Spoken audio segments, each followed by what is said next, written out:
people believe that football is a matter of life and death, but here on Studs Up, we know it's way more serious than that. So for this show, we're getting rid of all the silly jokes and bringing you a straight-up, hard-hitting football show. Yes, that's right, Layla. And after an intense week of international fixtures, it's time to look ahead to a weekend of Premier League action and, of course, address the big stories in world football. What's wrong with you? You serious? Give it a go! We're gonna Studs Up!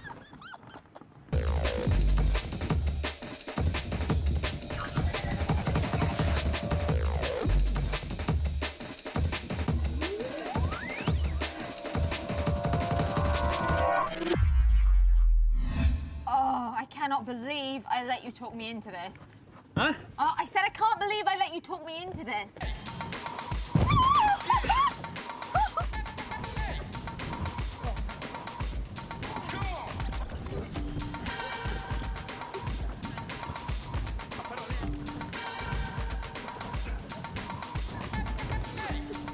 Oh, this is ridiculous. No, it's not!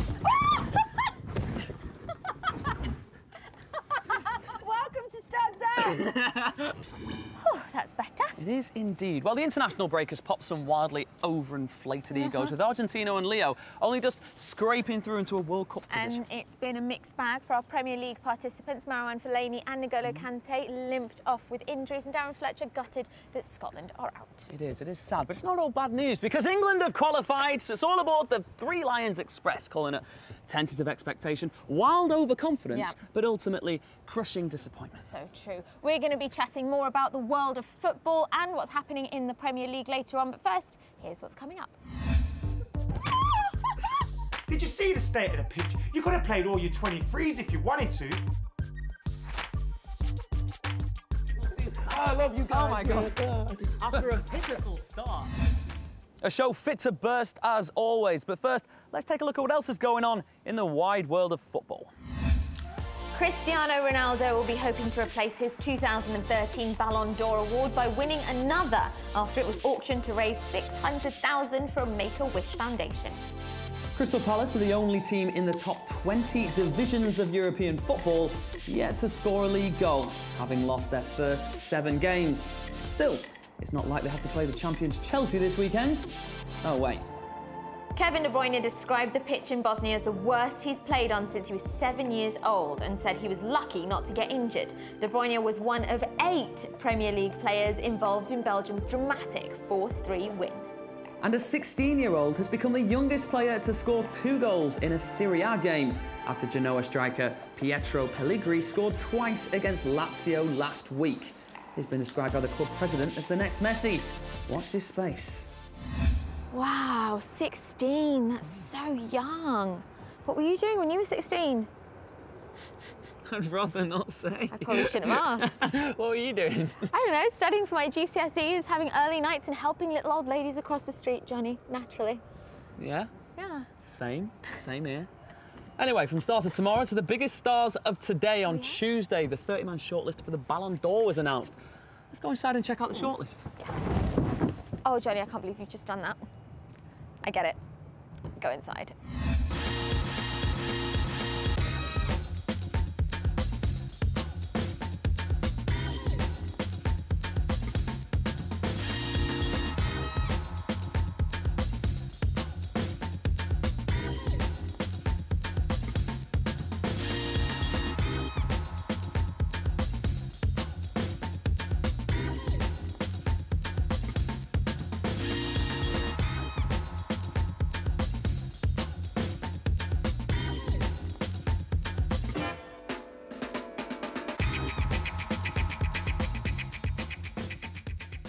All right, so we've returned to the safety of the great indoors. Thanks to all the guys at bubblefootball.co.uk for...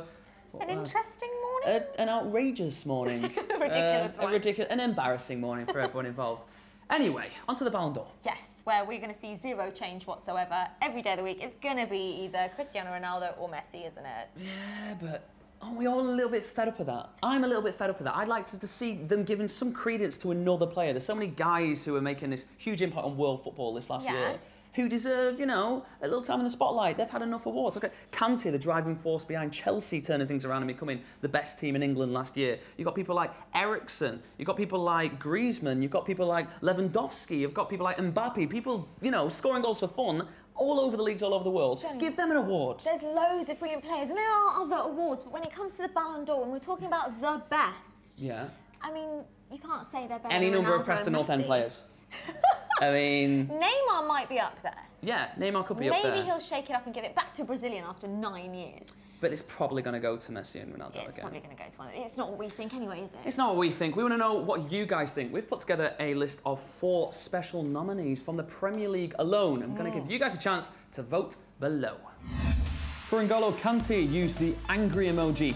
For Philippe Coutinho, use the shocked emoji. For City's Kevin De Bruyne, use the crying emoji. And finally, for Harry Kane, use the laughing emoji.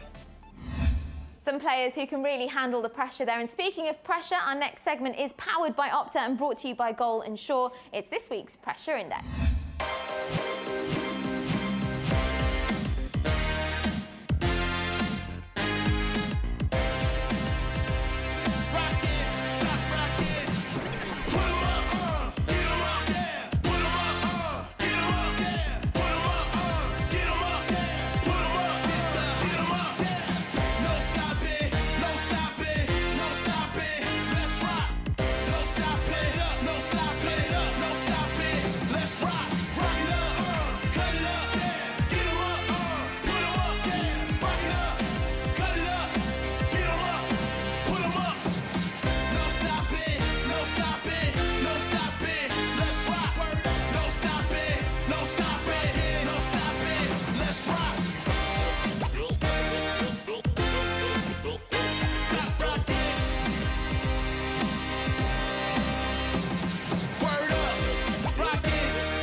Ladies and gents, please welcome this week's special guest. It's Devlin. Hello. Hello, good to have you back on the scene. Thank you. How come you've been away for so long? I don't know.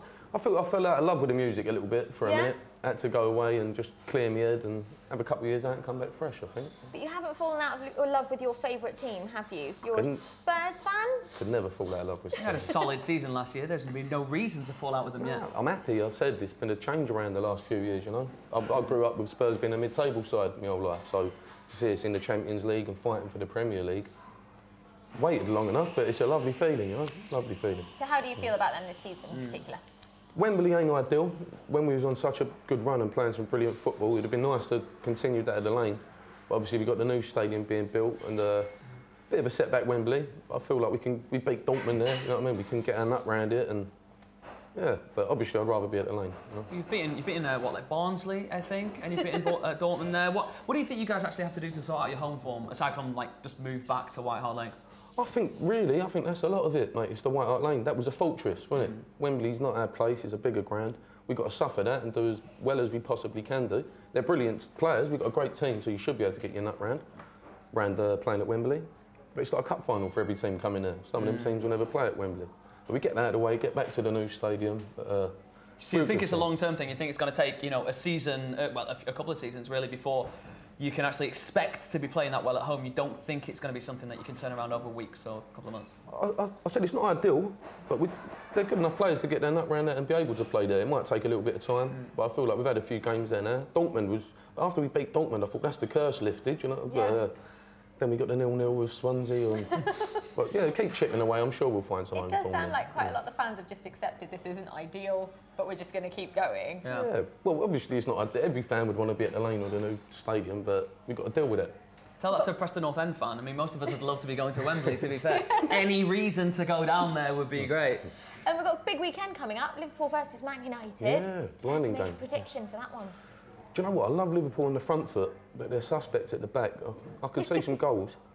I reckon like maybe a 2-1 Man U, I reckon. They're just a bit more solid Man U. I think Liverpool will get caught at the back going forward, you know. Devlin, stick with us, because right now it's time for Worst of the Week, and Adam McCullough is not happy with Roberto Martinez. All right, guys, what's going on? Adam McCullough here with another Worst of the Week. And the international break has got me feeling extra moody. Can't stand this international break, especially with a trip to Anfield on the horizon. And I've got a few nominees for Worst of the Week this week. First up, it's you, Roberto Martinez. Why the hell are you playing Marouane Fellaini in a meaningless game when Belgium have already qualified top of the group? Just why? Oh yeah, we're worried his knee ligaments might be damaged. Yeah, we're worried too. He's got an idiot as international manager. Just why are you playing? Did you see the state of the pitch? You could have played all your 23s if you wanted to. For God's sake. Talking about managers doing my head in, Gareth Southgate just about leads an England side to victory against Lithuania, 1-0. Can you imagine that? 1-0 against a side that Scotland, who couldn't even qualify, beat 3-0 away from home. And he plays Marcus Rashford. Marcus Rashford picks up a knock too, goes down, and he leaves him on for a little bit longer. Thanks, Gareth Southgate. Nice to see you care about your club sides.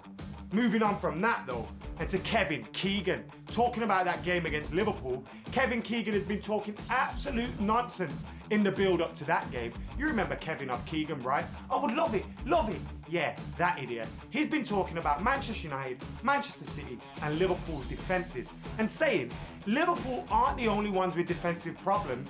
Man United and Manchester City have got problems too. Have you not seen the table? Have you not seen the stats? They've conceded 10 more goals than us. We've only conceded 2. They've conceded 12 in 7 games.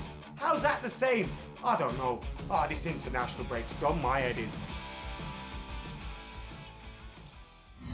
Now, former England manager, Liverpool legend, and I think 2-time Ballon d'Or winner, Kevin Keegan, has come out and said he thinks people overestimate Premier League defences. Premier League defences aren't as good as we think. How important was sorting out Spurs' defence to their kind of resurgence last couple of years of being, you know, title contenders? Majorly important, I think. And do you know what? I'm not just because I'm a Spurs fan, not bland. I think we've had one of the best defences in that league now for, you know what I mean, the last, well, prior to the last season, you know, and all the world come in, what a player he is. I think he's one of the best centre-backs in the world. Do you think Keegan's wrong? Do they match up to other, you know, international defences in the Champions League and Europa? I think he's got half a point with some teams. I just mentioned Liverpool, very wide open at the back. Arsenal could be stiffer at the back, and teams are gettable. But I think, just talking about Tottenham, that's one department where we ain't done bad for the last season. Like, all the world, magnificent player, you know. Yeah. What about your new signings? Are you excited about any particular new signings? Aurier, what are your thoughts on him? Do you know what? When I watched Aurier in the Dortmund game, I thought I like him. He puts it about. I've heard he's a bit of a wild child as well. He's got a wild past, hasn't he? But I like a character. Then I watched him against West Ham. He made one good tackle to stop a goal-scoring opportunity, but then he got sent off. He was reckless. So I'm not 100%. I did like him against Dortmund, though. It's a risky player. Yeah, but if he can reel that in, and do you know what I mean? And he could be good. I liked what I see at Dortmund. Music question. Right, your last album, The Devlin, came out earlier this year. When can we expect to see some, like, well, hear some more music from you, some new stuff? Yeah. I'm working on something new at the moment, so probably early-ish New Year, to be fair. Get another album sorted. Cracking on, making some decent progress, so probably early New Year I should. Is that more enjoyable to do than actually turning up at Wembley week in, week out at the moment? I don't know. Do you know what? It's a pleasure when you've got the album done. It's like a weight off the shoulders, because you get to the stage, you think, what do I write about anymore? Like, what concepts or... So when it's done, I'll be happy, and we'll go and have another good year next year, you know? Cool. Going back to football, if you could sell one current Tottenham player and bring back in their place any player, Spurs player from the past, which trade-off would you make? I'd get rid of Lamela. I think he's still on the books, Lamela, isn't he? Yeah. Yeah, still there. Never been a fan of him. I think we overpaid for him. He scored one Rabona. I'd get rid of him. And that was it, yeah. Bring Gareth Bale back, you know what I mean? I loved him. Never going to happen, but... You never know, you never know. Fingers crossed. I mean, Tottenham doing all right. You win the Champions League, you might have the funds to buy him back again. Cool, we had him there, we'd be a force, wouldn't we? But I can dream. So enough of the easy questions. Devlin, mate, I think it's time to put you truly to the test. It's time for our 6-pointer.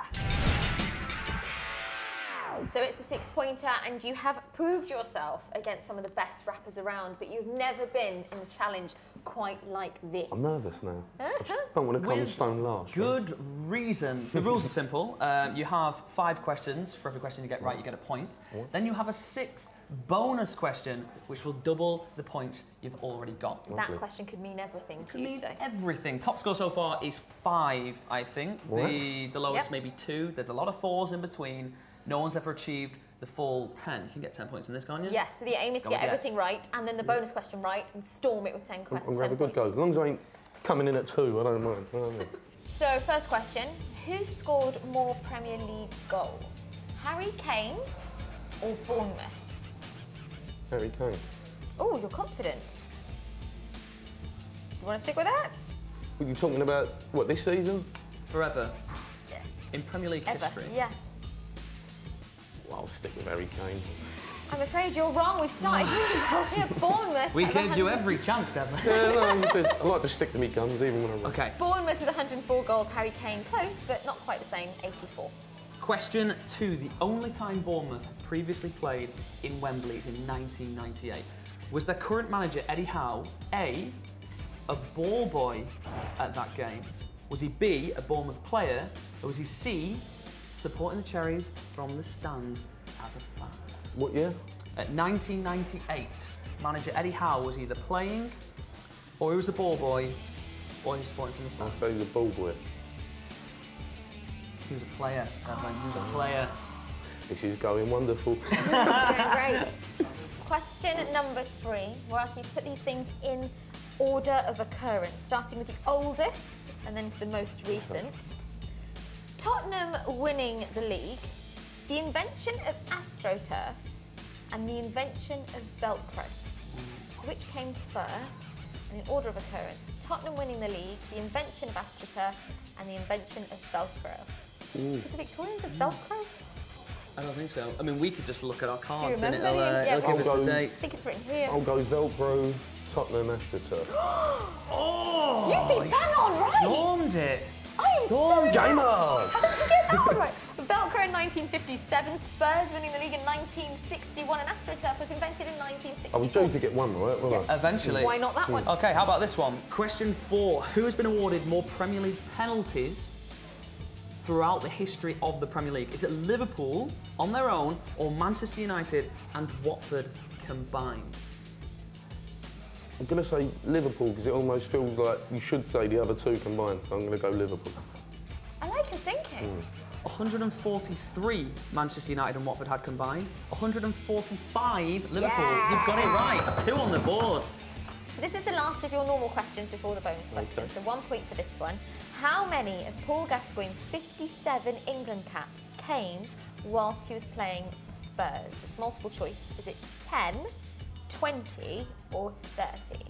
I'll say 20. And you'd be right. You'd be right. That's 3 on the board. 3 in a row, yeah. Which I can tell you, with a bonus question, if you get this question right, you would go 6 and you'd be top of the leaderboard. That's how quickly this can turn around. Yeah. I love this game. Okay, England did what in Gascoigne's last ever appearance for them? Fail to qualify for a tournament or lose a penalty shootout? Gascoigne's last ever appearance. Lose a penalty shootout. They lost the penalty shootout. You've gone top of the leaderboard. Yes! This season. Unbelievable season. I love you guys. Oh my God. After a pitiful start, he's come back and he's gone top. It was versus Belgium in the King Hassan II tournament. That was like Tottenham, wasn't it? Bad start. Unbelievable. Finished strong, you know? He smashed Points. it. Finally, someone got 6 points in a game called the 6-pointer. We've been waiting all season for this. We have. Should have got me in earlier. And it was Devlin. I've been Layla Annalee. This was Jonny Nelson. You've been watching Studs Up. Thank you, everyone who got involved in today's show. Thank you, Devlin. You've stormed it to the top of the leaderboard. I'm still in shock. We'll see you next week. See you later.